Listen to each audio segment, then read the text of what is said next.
Welcome back to Formula One from the Circuit of the Americas in Austin, Texas. It is time for the return of the sprint race. 19 laps lie ahead, with 52 points separating the top two drivers in the Formula One World Championship. The action continues right here, right now. Max Verstappen starting at the front for the first time since June around this 5.5 kilometer, 3.4 mile circuit. There are 20 turns around this racetrack and plenty of elevation, as you've just been hearing, all the way up to turn number one. It is a racetrack to savor at a venue that we love. It is time for the return of the sprint. Welcome to the commentary box. I'm Alex Jakes, really looking forward to this one. And another man who is six-time IndyCar winner, James Hinchcliffe. Hinch, there's lots to be decided in the next 19 laps. Crucial points for the championship available as well. Crucial points in the championship, a lot to be decided, a lot to be learned. There's this, in some ways, a test session for some of these teams. So limited was the running in practice on Friday. Brand new surface for most of this racetrack. A lot of teams bringing a lot of upgrades. So there's just a ton of information that these teams are trying to learn right now. It really, really is going to be intriguing. So from back to front, it's Alex Albon in the pit lane, then it's Zhou Guanyu and Valtteri Bottas. We get to Esteban Ocon and Oscar Piastri, who is the big shock of SQ1. Liam Lawson returns to Formula One. This time, it is full time for RB. Fernando Alonso is next to his teammate, Lance Stroll. And then it is Pierre Gasly in 12th place. Sergio Perez finds himself in 11th. He was the shock of SQ2. He's got a lot of support around this circuit, as has Franco Colapinto, the Sol Williams, in the top 10. And it's Yuki Tsunoda in 9th place. Kevin Magnussen gets himself into the top 8. He's finished 9th around here in the Grand Prix before. Lewis Hamilton has won this race multiple times, and we'll be looking to get past 6th place, Nico Hülkenberg, who equals his personal best in any format of qualifying this year. 5th is Carlos Sainz. Then it's Lando Norris, 52 points back in the World Championship for Max Verstappen. He is next to Charles Leclerc. George Russell was 12 thousandths of a second away from the man who returns to the front in Formula One, Max Verstappen, leading them off the line for the first time since June. The last time he won any race of any description in Formula One was the sprint back in Austria. He is undefeated in sprint races this year. It's crazy to think, Alex, that the last time Max Verstappen was on the top step was back in June. We're in mid-October, and that's, you think back to the start of the season, and nobody could have predicted that sort of a shift. But it's impressive, again, that the teams managed to turn the fortunes around, turn the speed around. And what I love about what Max did in qualifying was there are maybe other drivers that had better theoretical laps, but as always, Max puts it all together, extracts the absolute maximum out of that Red Bull, and that was the difference. So small with the margins, 12 thousandths of a second, like you said, over this man here now, George Russell. So it's close. There's a lot of cars that are fast enough to be right at the point. You're looking at the front row of the grid with Max Verstappen ahead of George Russell. Every single car, whether it be Alex Albon in the pit lane or the 19 on the grid, have elected for the medium tyre. So no shock there after what we heard from Ruth Buscombe-Davey a few moments ago. Cars are onto their formation lap.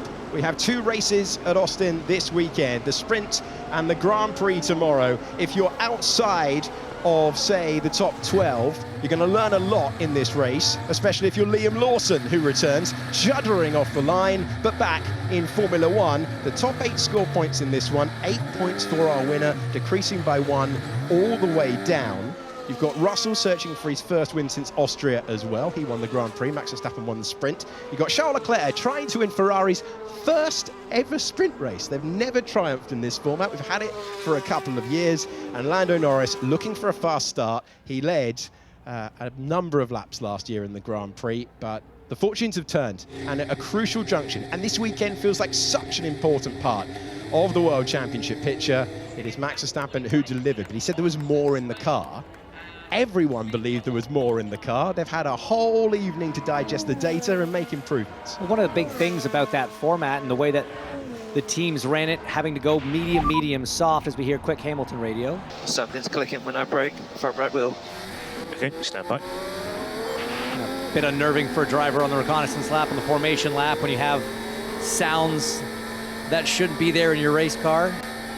Hopefully that's a non-issue for Hamilton, but just going back to qualifying, what Max was saying was you only had one shot at it. You hadn't been doing Q1 and Q2 on the soft tire. So your first time on the softs in qualifying was in Q3. So you do have to leave a little bit of margin. So like you say, all the drivers probably thought there was a little bit more in it. But now we'll see in the proper race format everything that they've got.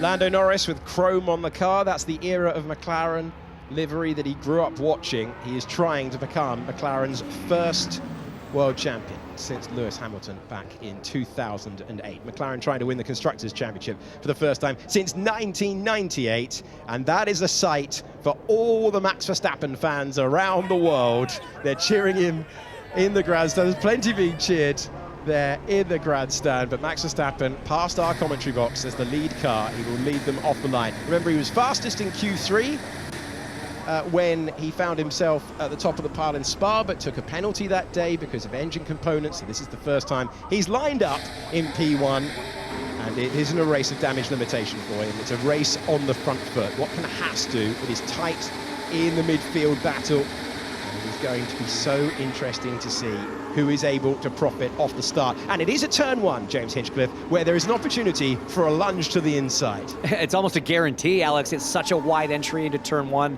That uphill brake zone really invites you to go as late as possible, later than you think you should be able to on the brakes. And with a little more fuel in the car, colder tires, sometimes it just catches drivers out. We've seen the pole sitter be punted here, so nobody is safe going into turn one. It is a week of Formula One that brings out the best in so many. There's Pato O'Ward, IndyCar race winner, looking on. He's going to be behind the wheel in practice in a week's time. That's in Mexico. We're in Texas now as Oscar Piastri is going to learn a lot from McLaren, trying to fight his way through. He needs drama at the start if he's going to score points today. Green flag at the back means that we count up the lights. 3, 4, 5 red lights in Austin. And Formula One is sprinting to turn number one. George Russell with not the fastest launch off the line. Max Verstappen goes defensive, didn't really need to. And he maintains the lead into turn number one. Lando Norris trying to pinch ahead of all of them. Lando Norris will get up to second place if he can go wheel to wheel and beat George Russell to the apex. How brave is he feeling? That's the answer. Lando Norris on the attack, and he's up to second. Max Verstappen leads. George Russell is down to third, and then the Ferraris are scrapping with Charles Leclerc down a place. Sainz maintaining fifth, and there's cars all over the road there as we see the Ferraris try to put pressure on George Russell. Verstappen got the launch that he needed. What a brilliant start, though, from Lando Norris. Just aggressive on the start, making up for that small mistake in qualifying right off the bat as we see a big defensive move now from the Haas, under pressure from the V-car. And that's Yuki Tsunoda getting racy. The Haas is off the road. And they apply the power now, going up through the gears. Lewis Hamilton gained a place. Kevin Magnussen went up a place. Hulkenberg got a poor getaway. He's down to ninth and out of the points as we see the Ferrari planning a late lunge, a later lunge still, and that is a fine way to take the pass if he can keep it on the road. George Russell has just enough momentum, but Charles Leclerc doesn't want to give it up. And this is the joy of these corners because they can go side by side, corner after corner, with Russell hanging on to third position just at the moment. A lot of over-under back and forth. It's so difficult when you have a repaved racetrack, Alex, because the racing line grips up so much faster than anything offline. So super impressive they were able to stay side by side through that stadium section there as long as they were very heads-up driving. Russell settling now into P3. Every single point crucial for the World Championship. That's about as good as you could hope for Lando Norris, who finds himself 9/10 of a second away from Max Verstappen. Further down the order, reminder, every single car is on the medium tyre. So Russell lost a place, so did Charles Leclerc. Sainz remains in fifth position. Up a place went Hamilton in sixth. Up a place went Magnussen in seventh. And Yuki Tsunoda is currently the last of the point scorers. Hulkenberg, great qualifying, poor start, down 3.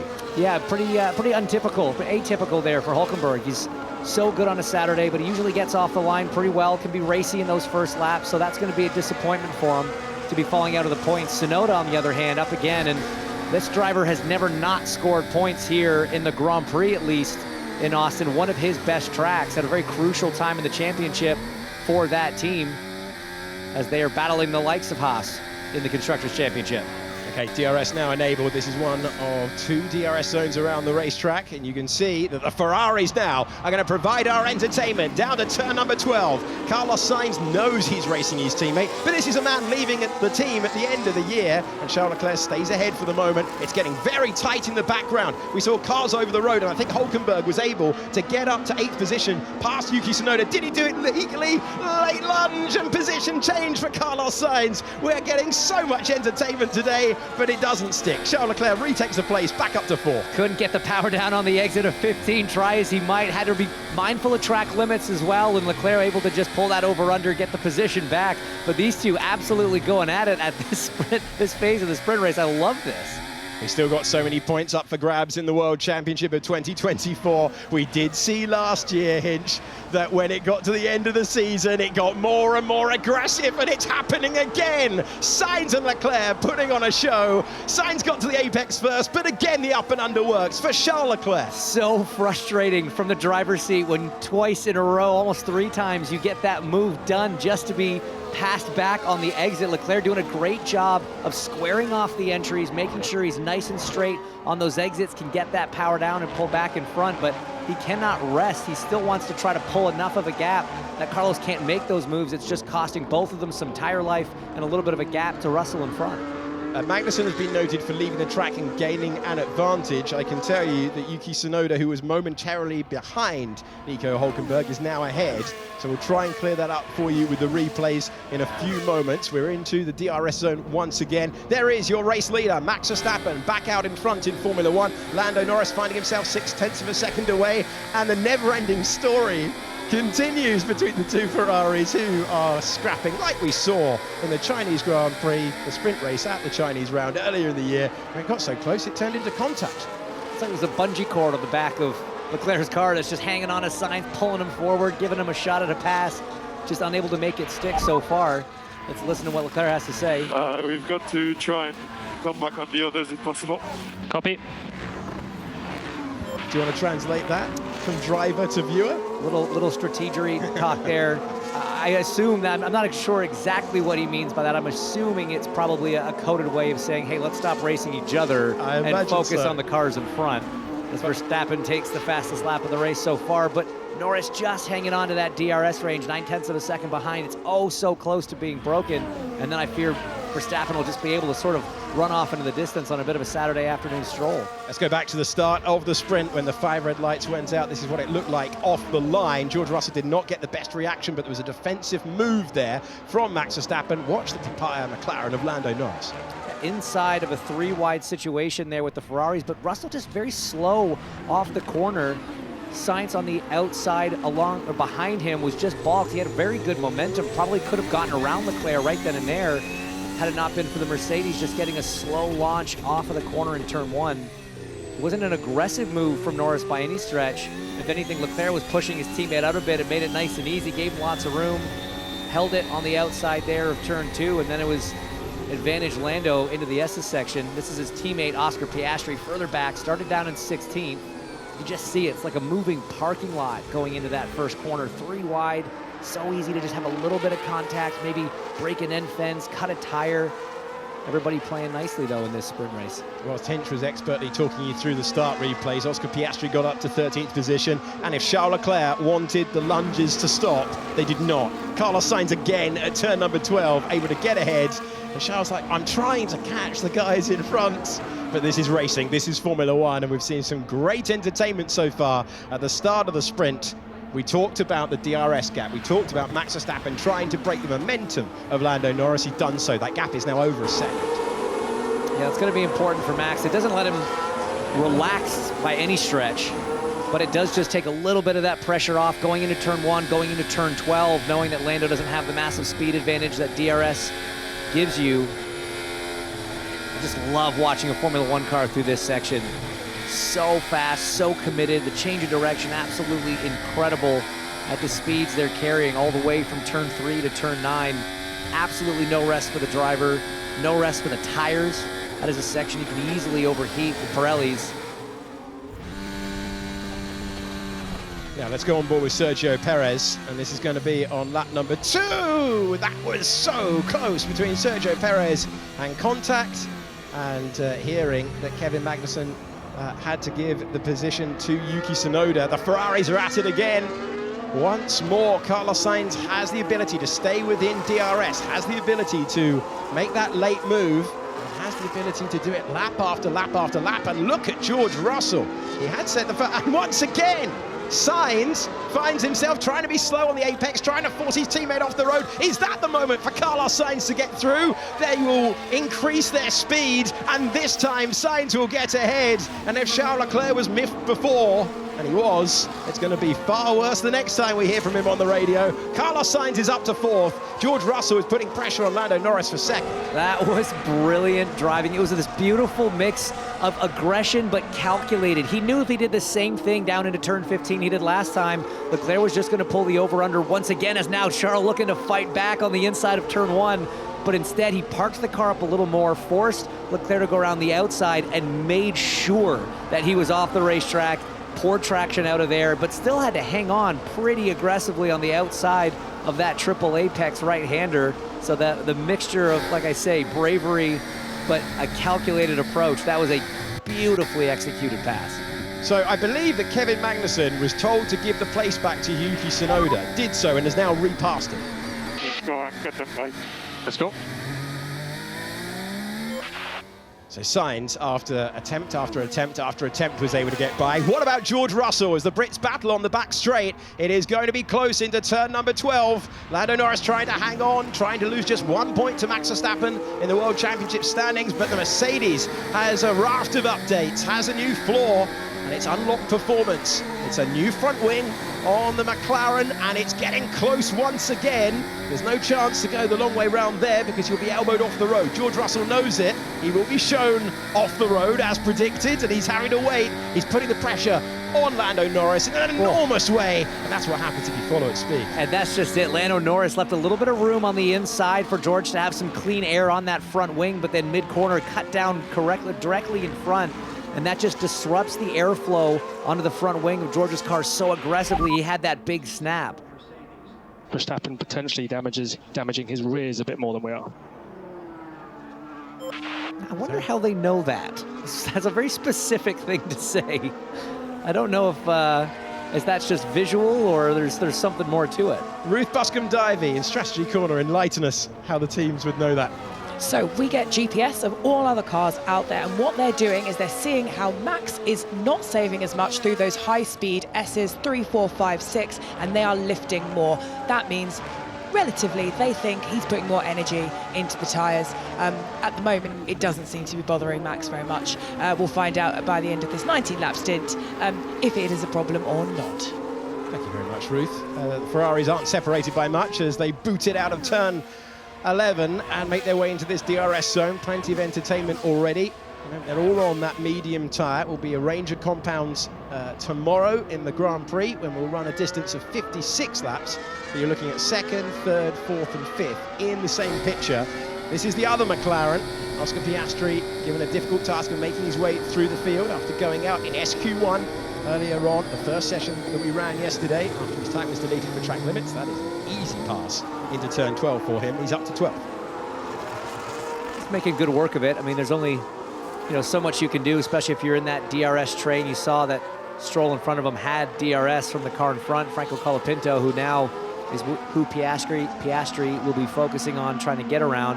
Don't think he's going to have enough time to fight his way up into the points, certainly. But again, it's a good data gathering session for these drivers and these teams getting ready for tomorrow afternoon. But I'm surprised to not see Hamilton a little bit closer to the Ferraris with how much they've been battling each other. Yeah. With Russell all over the back of Norris. There's clearly pace in those Silver Arrows, but Hamilton just struggling to keep up with this lead group. Lap 8 of 19. The gap is 1.7 seconds between Max Verstappen and his closest rival on the racetrack and the World Championship. Ruth. And the DRS is so powerful here. It's worth about 6/10. And as we saw in our deep dive from the sprint qualifying yesterday, those 4 teams are arguably within 1/10, which is why Russell has got almost half a second advantage on Lando, because he's got just so much extra DRS power. You see it going all the way back. And for those last critical points, it's the same story with the 2 Haas leading that DRS train. Actually, Hulkenberg is doing a great Top Gun in terms of defending his teammate, because everybody, including that very fast McLaren, is stuck in this chain where everybody has DRS on each other. Time to return the favour. If you're Nico Hulkenberg, Magnussen has got the widest elbows in Formula One, or at least at some points this year. Fernando Alonso having to get out of it, racing Liam Lawson into turn 12, but able to make the pass. Man, the Alpha Tauri is such an idiot. Welcome to Formula One, Liam Lawson. Oh, it'll cost him another spot there to the Alpine. That's Esteban Ocon that got around both of them eventually. That's just it. You've got to be so clever. There. That's how he gets around Lawson as well. Nice little exchange in that section for Esteban Ocon. Fernando Alonso was not happy with that. This is Oscar Piastri. And this was how he was able to improve up to 12th position. It's an incident between Gasly and Piastri. That is not the same car, by the way. It's just the Alpine, and that is Piastri barging his way by. And he finds himself... that was further earlier on in the sprint. There's been a lot going on, been a lot of overtaking, so that's from much earlier on. Piastri currently up 4 places in 12th position. Just last time around, Lando Norris's lap time 1:38.3, Max Verstappen 1:38.7. The gap came down. It happens again on the next lap, and we could still have a battle out front, but there might be a response coming. That's usually the case. That's what we've been used to earlier in the year. It's 1.3 seconds between first and second at the moment. Now, it could be one mistake on a lap, or it could be a little bit of that tire usage that we saw McLaren talking about. Maybe Max has just taken a little bit more life out of those tires. It's something we've seen Norris be so good at, being disciplined at the beginning of a stint to make sure he's got enough meat left on the tires, as we see the Ferrari making a deep lunge into 15. Once again, Carlos Sainz is able to release the brake in a way at turn 15 that gives himself a chance to power through. George Russell has been on the radio complaining about his front left, and Carlos Sainz improves to the top 3. He's not been in that position for a very long time in Formula One. He's managed to get there. He's passed his teammate. He's passed George Russell. And with 10 laps to go, he can go chasing his old teammate, Lando Norris. Still 1.4 seconds away from Max Verstappen. 10 laps to go, and it's been Sainz the driver on the charge. I love seeing this level of aggression from Carlos. You don't normally see it quite like that. He's a very methodical driver. He's a very calculated driver, but he's just throwing some full send opportunities here. Leclerc trying to take a look there. That's not usually a place you get it done. There's full send and there's madness. Yeah. Oh, and look at the big correction there. This is what happens when you're driving an F1 car in that dirty air so close to another car. Dirty air just being the wake that comes off of the car in front affects how the air flows over your car, takes so much of the downforce away, and through that high-speed section through the S's, it just absolutely kills your lap time, your ability to carry the minimum speed. But look at that, Lando starting to just claw back Max ever so much, only a quarter of a second now outside of the DRS range. Max Verstappen undefeated in the last 4 races, 1 sprint, 3 Grand Prix held around this circuit.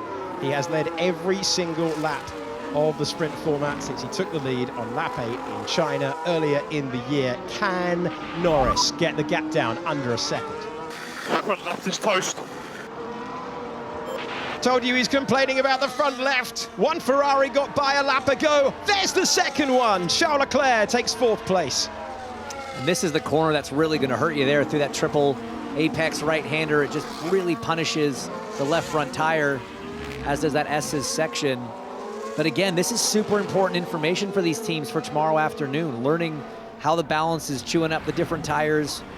There are things the driver can do from inside the car with their lines, with their inputs, to try to take care of a given corner on the car if that's what it's needed. But right now, the setup in that Mercedes just not what George needs to be able to push at the same pace as this lead quartet.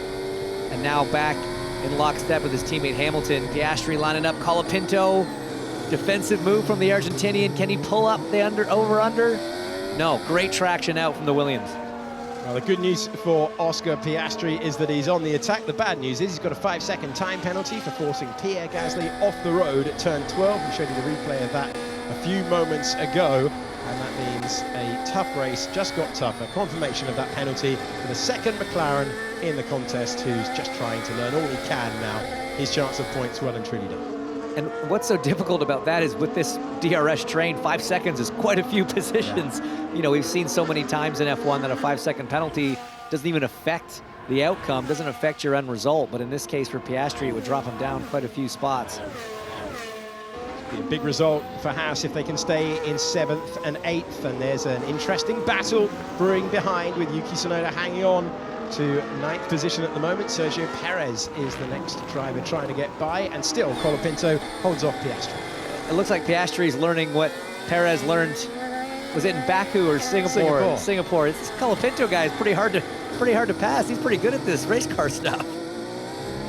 Piastri, a 2-time Grand Prix winner this year in Budapest, and spectacular in Baku, finding himself just trying to normally expect to be in this position for the sprint. Charles Leclerc has the fastest lap of the race. Might be about to return the favour on his teammate. This was one Ferrari getting past George Russell at turn 15. Russell trying to hang on to it. This one was Sainz. Let's go on board as we look at this move from the Spanish driver. Awesome move. Let's go.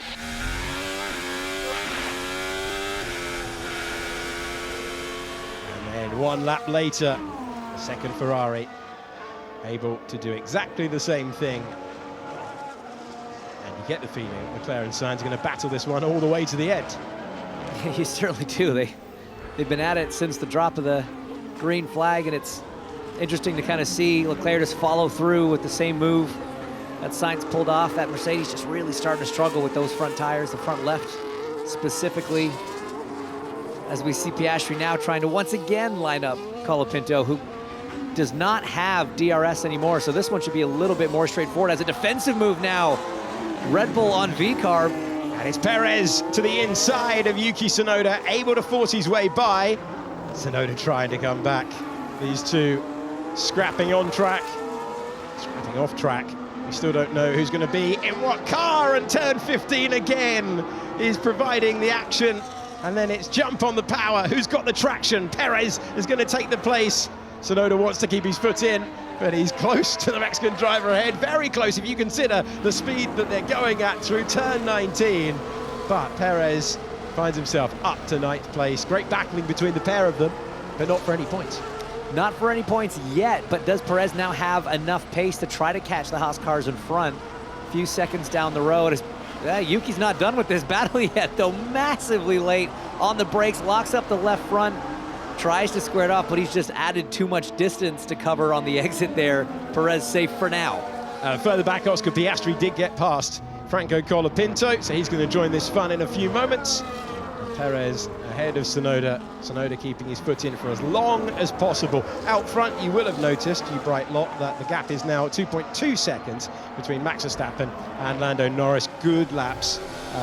One that was half a second quicker at one point to break any momentum that Norris had, and Verstappen is sailing away from the McLaren. This is the second McLaren in the race, and how he got by, Rich. Yeah, it's a little bit of a fade from Colapinto, just trying to put a little bit of a defense up, but realistically, that McLaren was going by. This was the bigger one, though, right in front of that pair, with the two Red Bull-owned cars going at it. Oh! Here we go with Piastri. Can he get close? Ooh. Off the road goes Yuki Tsunoda.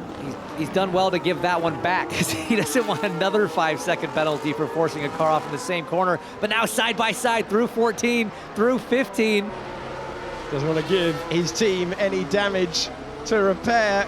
But these are Formula One drivers. They want every single place, and Oscar Piastri knows better than to go around the outside there. He'll wait for a chance into turn number 1. They're heading over the line in a few moments to start another lap. Almost trying to make it look like an oval race there through turns 16, 17, and 18. That high line working well for a few overtakes, but Piastri thought better of that one. But this is some great back and forth racing. Let's see the defensive move here. And Oscar Piastri go around the outside. Let's see the difference in traction between the RB and the McLaren. And this is a resurfaced racetrack. And heading into the high-speed section, Piastri knew again, no point in going to a dusty, dirty part of the circuit. that type of move through that type of corner just requires so much faith and trust in the other driver, the guy that you're racing against. You need to know that he knows exactly where you are and is not going to move in a way that puts you in serious jeopardy, which is so easy to do in those sorts of situations. So heads up from Piastri to not try to force the issue, especially when you're kind of racing over non-points paying positions and you've still got a penalty in the back pocket. So they continue to battle on. Yuki Tsunoda finding himself in 10th, Oscar Piastri finding himself in 11th.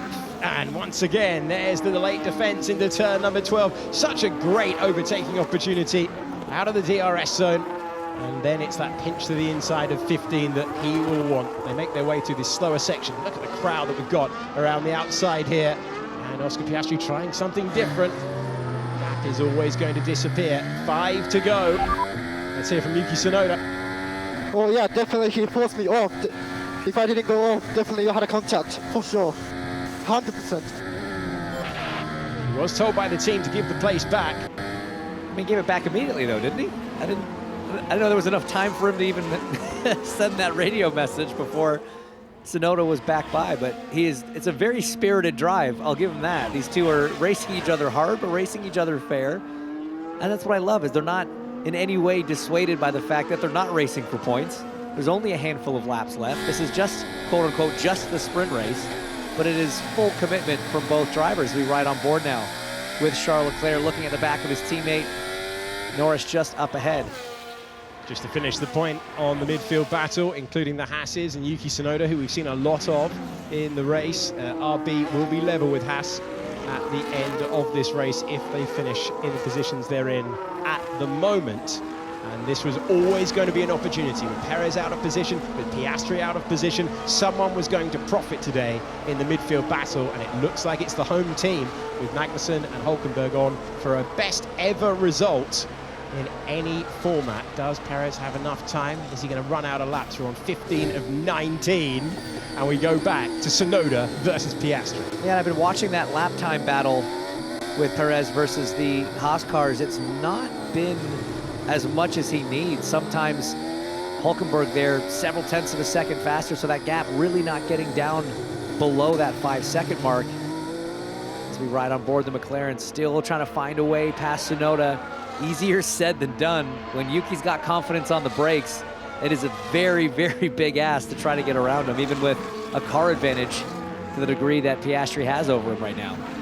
Yuki Tsunoda under investigation. Piastri already with that 5-second penalty, and Colapinto able to study the action ahead of him. And he is looking to pick up any positions he can. A reminder that the top 8 score points. It's late lunchtime once again. This time with Oscar Piastri, who's not in our picture, so he must be ahead, and he is. The McLaren driver able to get by and up to 10th position. And he has gone on the attack today. Also worked for Alex Albon, who's gone past 3 cars since leaving the pit lane, which is where he started 16 laps ago. Now let's see what kind of pace Piastri has now that he's been unleashed. He's got a healthy gap up to Perez. You see it there on your screen, about 4 seconds, 4.5 seconds. It'll be interesting to see what kind of lap time he's got compared to what Norris is doing right now in comparatively clean air, especially when you consider how much harder he's had to work his Pirellis. It'll give you a bit of a window into how much lap time you lose in terms of just life in the tire when you've spent 15 laps just battling, trying to get around cars, running in that dirty air versus being up front with relatively clear sailing. So 3 laps to go in what has turned out to be a very entertaining sprint race. Certainly if you compare it to last year, where there wasn't much to write home about at all. We have had so much overtaking action for you. That no further action is because Oscar was able to get by, so that resolved that one. Easy. And Piastri is in 10th position, Tsunoda is in 11th. Now, in the points, the battle between Carlos Sainz and Charles Leclerc. Carlos Sainz able to use that turn 15 mastery to get past his teammate, and then George Russell. Look at how far back George Russell has fallen as well. He really chewed through his front left, reported that on the radio, and he's chewed through it so much, Lewis Hamilton's going to be lining him up to pass. Just make sure you look after the car when racing. It seems like an obvious point. You don't want to ever damage your race car, but you got to remember they're coming off the back of this event straight into GP qualifying this afternoon. So any serious damage could massively implicate your ability to get on track, qualify for the Grand Prix tomorrow. So I've been actually kind of impressed with how hard some of these drivers, especially the ones not in the points, have been racing each other, just knowing that you don't have a lot of time to fix damage before we go into qualifying this afternoon. But these guys have been pros. They've been giving each other the room. No untoward contact so far. Start goes out saying, but keep it nice and clean. One driver leaving the team who has defined the team at Mercedes, and the driver ahead in 5th place will become the team leader. Kimi Antonelli is here in attendance, learning from George Russell and Lewis Hamilton, and they will want to finish as the lead Mercedes. So it's Ferrari versus Ferrari, Mercedes versus Mercedes, but the battle out front has been resolved. There was a point where Lando Norris got the gap down, and a couple of laps he was able to get it down to 1.4 seconds, but Max Verstappen responded time and again, and it's 2.9 seconds on the penultimate lap of the Austin Sprint as we ride on board through these thrilling corners with Charles Leclerc. Who wants that place back? It's like flying a fighter jet through mountainous terrain, just this back and forth through that S's section with that car right in front. So fascinating to watch those onboards. Just thrilling pictures. Incredibly high G-force. And again, just so much force going through these tires. It is a new surface. It's quite a bit hotter than it was yesterday. All these things are going to affect the tire degradation, and obviously whatever Mercedes has put on their car, not ideal for the current conditions. But they're going to take another crack at it.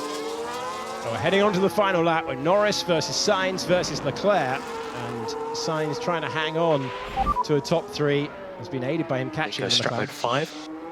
And talk to me in the braking zone now, jeez. They have been working together a fairly long time, those two. And Lewis Hamilton being surprised by the message. He's dropped back. He's 1.2 seconds away now, having been about half a second away from his teammate.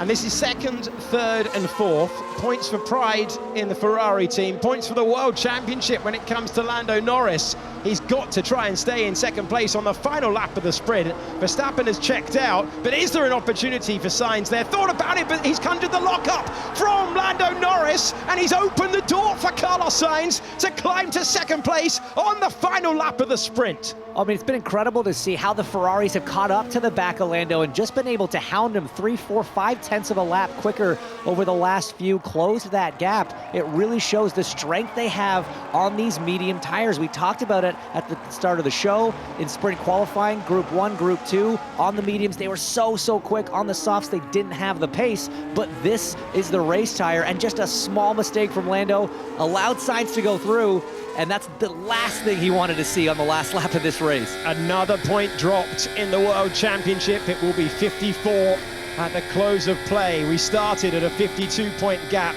There's still plenty remaining. 172 still on the table after this one, as Norris tries to come back. Got to be careful not to go off the road, because he could present another opportunity. There's still turn 15 here. If Charles Leclerc can send one, let's find out. These could be defining corners. He's got to hug that inside line, and he knew what was coming, and Charles Leclerc had to basically park up in taking avoiding action.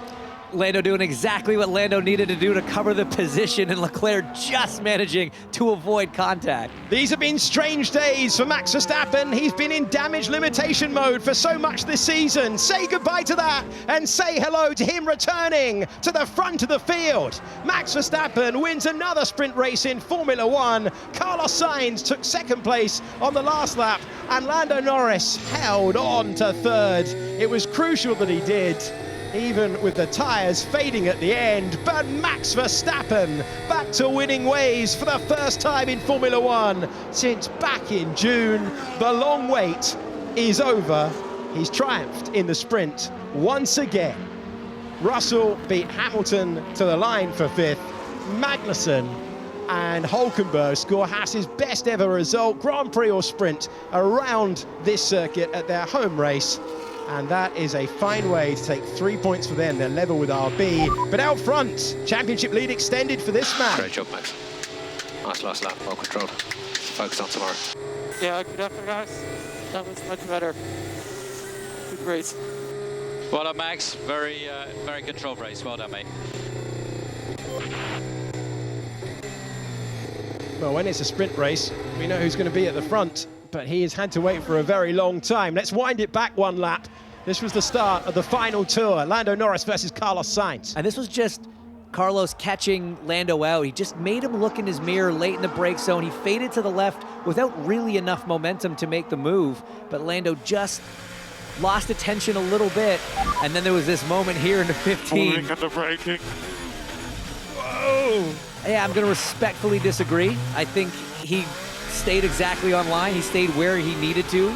And, you know, I think Charles probably could have, in hindsight, seen that coming, maybe tried to swoop around the outside or at least set up the over-under.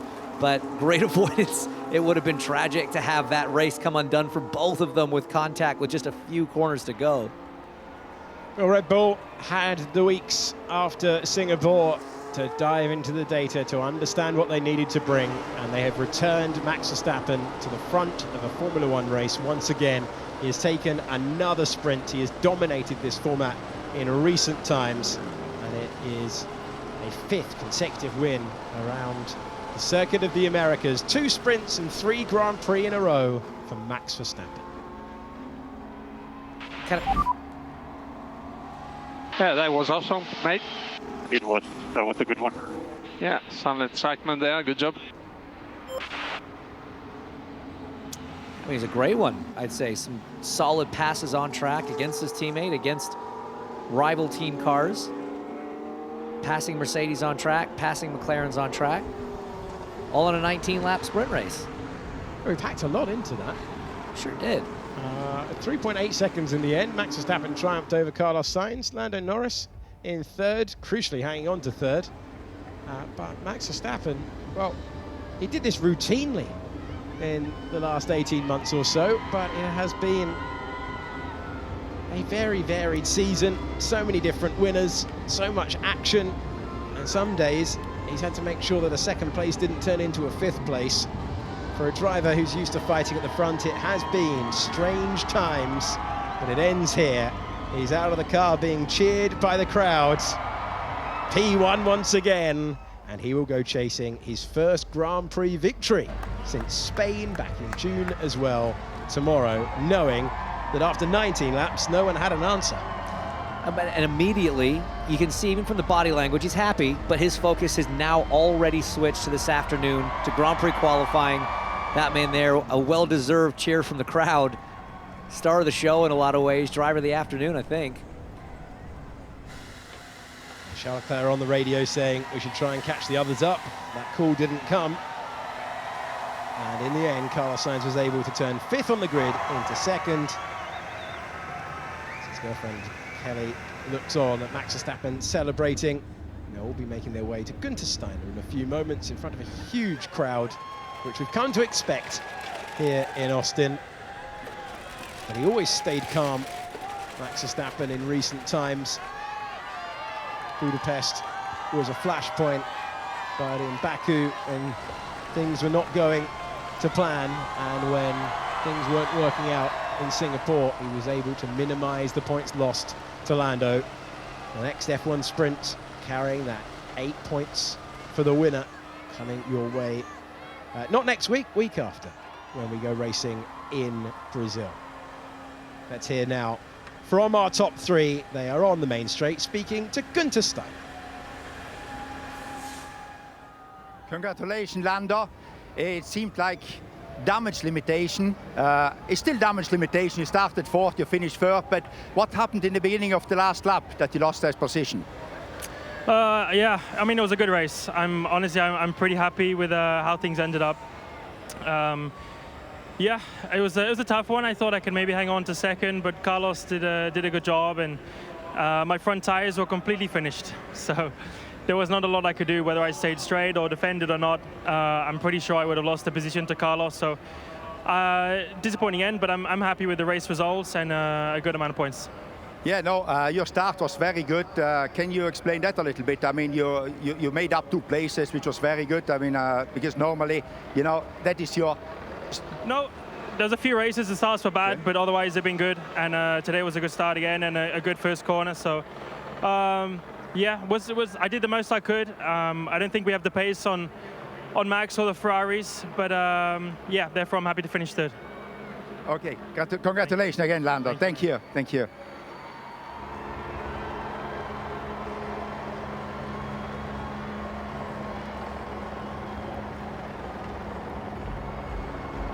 Congratulations, Carlos. You gave us a lot of entertainment, the first part of the race and the last part. Talk us through.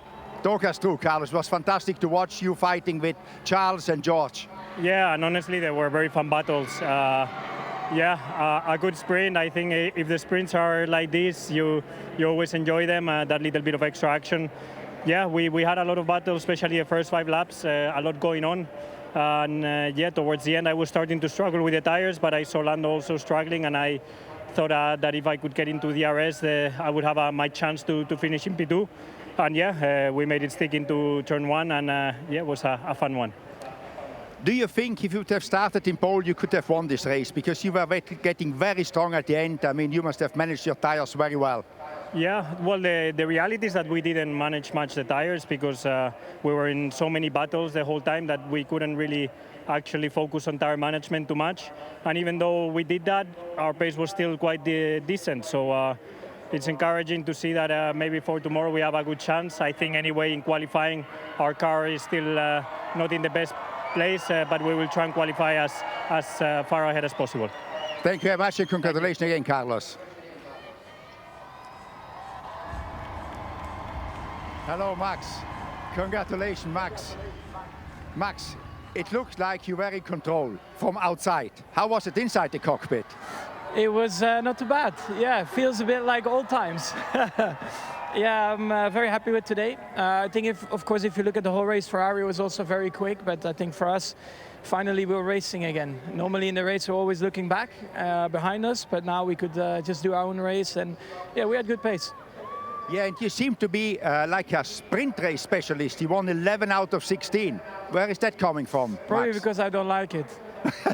So how would it be if you would like it? You know, how good would you be there then? I don't know. I mean, it's of course always a very hectic weekend like this, you know, to get the car in the right window. But luckily, the last few times that we had a sprint, I think the car was in a good window.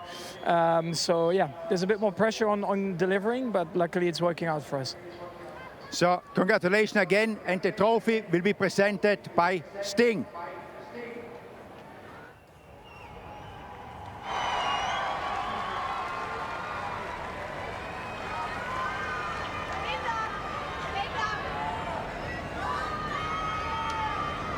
Thank you to Günther Steiner for asking the questions.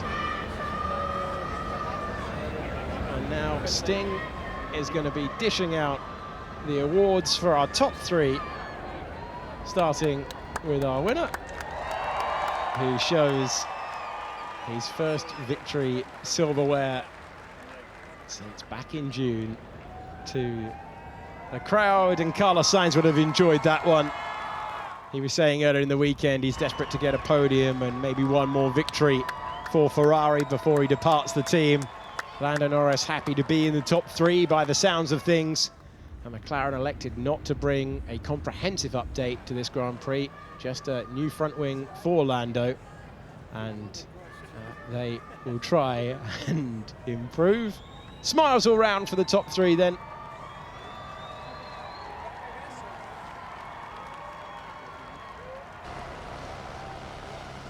Was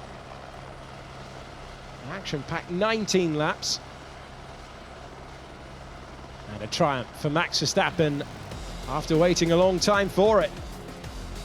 Back on top, P1 for Max, sweeping all of the sprint races so far this year in Formula One and enlarging his championship lead by 2 points over Lando Norris. Carlos Sainz a fine fighting second, Norris completing the top 3. And then it was Charles Leclerc in 4th place, trying to turn it into 3rd on the last lap. Wasn't able to do so. George Russell finished ahead of Lewis Hamilton. Good points for Haas with Kevin Magnussen ahead of Nico Hulkenberg, and they were swapping positions, giving positions back. In the end, they got themselves to the points. 9th was Sergio Perez, 10th was Oscar Piastri. Then it was Yuki Tsunoda in 11th, ahead of Franco Colapinto. No points for anyone on this page, only the top 8 score. And then it's Pierre Gasly, Esteban Ocon, Liam Lawson in 16th. Alex Albon started from the pit lane and went to 17th. And it was Alonso, Joe, and Valtteri Bottas completes the field. Well, we say thank you to Ruth Buscombe-Divey and James Hinchcliffe for all of their insights, and we're back with Max Verstappen on the top of the car. We'll see you for qualifying when Formula One returns later on here in Austin. Goodbye.